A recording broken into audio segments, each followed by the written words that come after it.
శ్రీమాత్రే నమ. జయ గురు దత్తాత్రేయ నమ.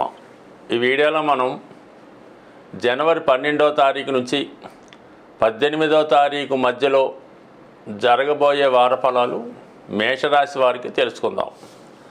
మరి మేషరాశి వారికి ఈ వారం అంతా కూడా లాభస్థానంలో 2 గ్రహాల సంచారం జాతకుడికి వృత్తి వ్యవహారాల్లో అనూహ్యంగా లాభం కలుగుతుంది.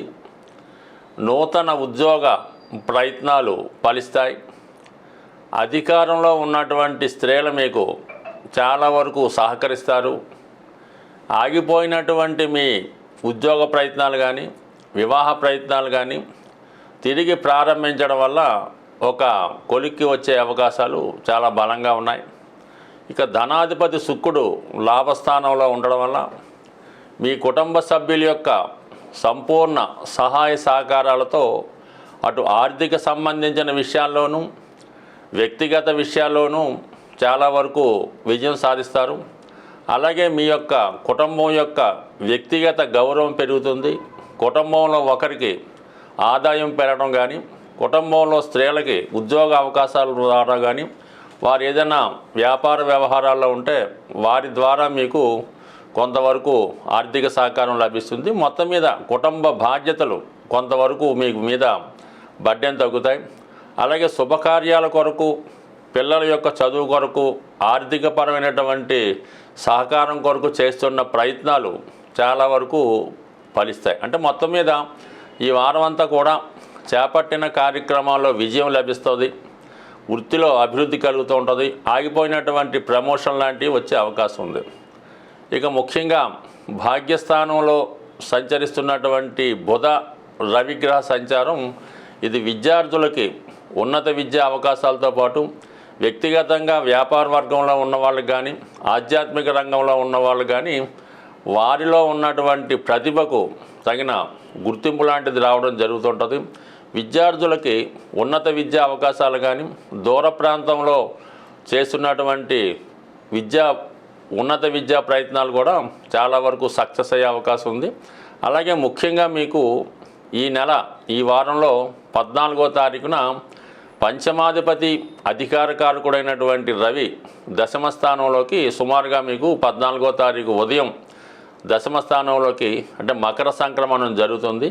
మరి ఈ కారణం వల్ల ఎవరైతే నిరుద్యోగులు కానీ ఉద్యోగులు కానీ, ముఖ్యంగా విదేశంలో ఉన్నటువంటి విద్యార్థులు నిరుద్యోగులు ఉద్యోగం కొరకు ప్రయత్నం చేస్తుంటే వారి యొక్క ఉద్యోగ ప్రయత్నాలు చాలా వరకు ఈ నెల 14వ తారీఖున మీకు కొంతవరకు మీ ఆశలకు, మీ యొక్క ఆశయాలకు తగినటువంటి గుర్తింపు రావడం జరుగుతూ ఉంటుంది. అలాగే మీలో ఉన్నటువంటి ప్రతిభకు తగిన గుర్తింపు రావడం జరుగుతుంది.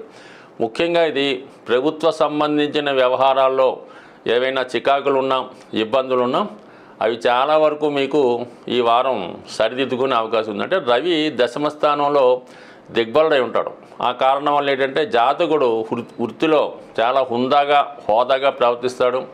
అధికార హోదా లభిస్తుంది. అధికారంలో ఉన్నటువంటి వ్యక్తులు మీకు సహకరించే అవకాశం ఉంది. ఇక ముఖ్యంగా మీకు కుజుడు ప్రస్తుతం చతుర్థ స్థానంలో వక్రగమనంలో సంచరిస్తున్నటువంటి కుజుడు చాలా వరకు మీకు ఉన్న ప్లేస్ నుంచి వేరే ప్లేస్లోకి మారడానికి కానీ, ఉన్నటువంటి స్థిరాస్తులు కానీ, ఏమైనా ముఖ్యమైనటువంటి వాహనాలు కానీ అటువంటి ఏమైనా అమ్మే ప్రయత్నం చేస్తున్నప్పుడు చాలా వరకు దగ్గరగా వచ్చి మిస్ అవ్వడం కానీ, అనుకున్న ధర రాకపోవడం కానీ జరిగే అవకాశం ఉంది. చాలా వరకు తప్పనిసరి పరిస్థితుల్లో మీరు ఏదైనా స్థిరాస్తి అమ్మాలనుకుంటే అది తప్పనిసరి పరిస్థితిలో అమ్మాలి తప్ప, లేని పక్షంలో కొన్నాళ్ళు మీరు ఆగగలిగితే తర్వాత మీకు ఆ స్థిరాస్తి మీకు ఉపయోగపడుతుంది, లేదా దానికి మంచి ధర కూడా వచ్చే అవకాశం ఉంది. ప్రస్తుతం మీకు కుజుడు నీచ స్థానంలో ఉండడం వలన సాధారణంగా భూముల యొక్క విలువ చాలా వరకు పెద్దగా పెరగదు.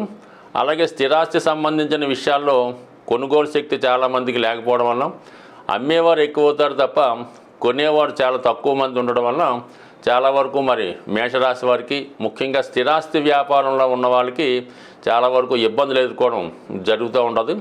ముఖ్యంగా మరి ఈ జనవరి నెల 21వ తారీఖు తర్వాత మీకేముందంటే చాలా వరకు ఈ కుజుడు వక్ర గమనంలో మిథున రాశిలోకి వెళ్ళడం వల్ల ఈ భూమికి సంబంధించిన వ్యవహారాల్లో చాలా వరకు మీకు అనుకూలత లభించే అవకాశం ఉంది. కాబట్టి సాధ్యమైనంత వరకు తప్పనిసరి పరిస్థితులు అయితే మీరు భూమి అమ్మండి. లేని పక్షంలో కొంతకాలం ఎదురు చూస్తే అది మీకు మంచి ధర పలికే అవకాశం ఉంది.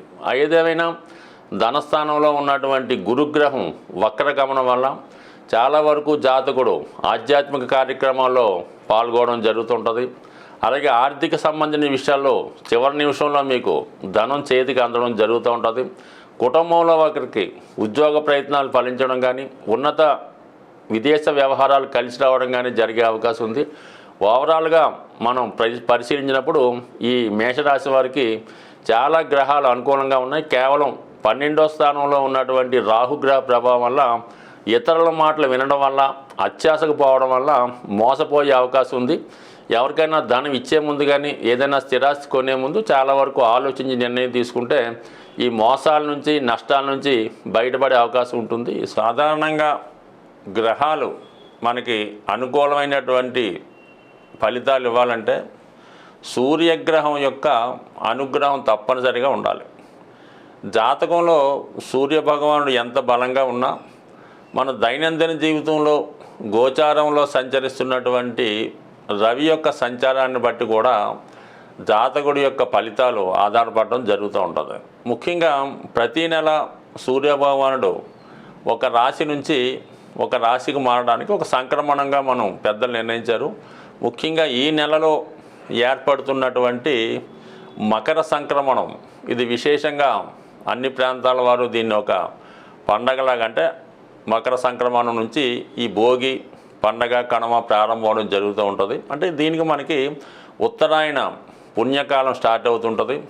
మరి ఈ సమయంలో ఏ పని చేపట్టినా అది మంచిగా జరిగి దేవతల యొక్క అనుగ్రహం పొందే అవకాశం ఉంటుంది. కాబట్టి మరి ఈ మకర సంక్రాంతి రోజు అంటే మనకి జనవరి 14వ తారీఖు రోజు మరి విశేషంగా ప్రతి ఒక్కరూ కూడా ఏదైనా ఒక దేవాలయాన్ని సందర్శించి ఆ రోజు సూర్య నమస్కారం చేసుకోవడం కానీ సూర్యుని విశేషంగా ప్రార్థించి ఆ రోజు నియమంగా ఉండడం వల్ల దగ్గరలో ఏదైనా సూర్య దేవాలయం ఉన్నా లేదంటే రామాలయం ఉన్నా కనీసం వెంకటేశ్వర స్వామి టెంపుల్ కన్నా వెళ్ళి విధి విధానంగా పూజ చేసుకోవడం వల్ల చాలా వరకు మనకి ఈ సూర్యుని యొక్క అనుగ్రహం ఉత్తరాయణ పుణ్యకాలం అంతా ఉండే అవకాశం ఉంది. ముఖ్యంగా ఇదే వారంలో వచ్చే కనుమ పండుగ రోజు మరి ఏదైనా మీరు గోశాలను దర్శించి అక్కడ ఉన్నటువంటి గోవుల్ని సేవ చేయడం కానీ ఆ గోశాల నిర్వహణకి మీరు ఏదైనా కొంతవరకు ద్రవ్యాన్ని సమర్పించడం వల్ల కానీ ఆ పశువులకి ఏదైనా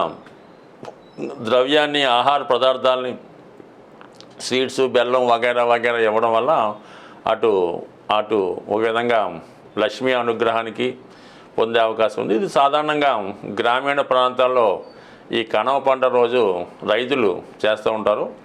ఏదైనా మరి ఈ పండగలో అటు అందరినీ సంతృప్తిపరచడం వల్ల అటు పితృదేవతలు కూడా సంతోషించే అవకాశం ఉంటుంది. కాబట్టి సాధ్యమైనంత వరకు మీకు తోచిన విధంగా ఏదో ఒక పుణ్య కార్యక్రమం దైవ కార్యక్రమం చేపట్టడం, ఎక్కువగా సూర్యభగవాన్ని పూజించడం, మీ తండ్రి సమానమైన వ్యక్తులు తాతగారు తండ్రి గారు పెద్దనాన్నకి ఎవరన్నా వారికి అంటే మీకు కలిగినంత విధంగా ఏదో ఒక ధనాన్నో వస్త్రాన్నో సమర్పించడం వల్ల చాలా మంచి ఫలితం లభిస్తుంది. ముఖ్యంగా బాగా ఎవరైతే ఆర్థిక పరంగా పరమ ఇబ్బందుల్లో ఉంటారో అసలు ఏ పని కూడా చేయలేము, అసలు దేనికి కూడా తినడానికి కూడా తిండి లేదన్న పరిస్థితిలో ఎవరైతే అంటే సాధారణంగా ఎవరు ఉండరు.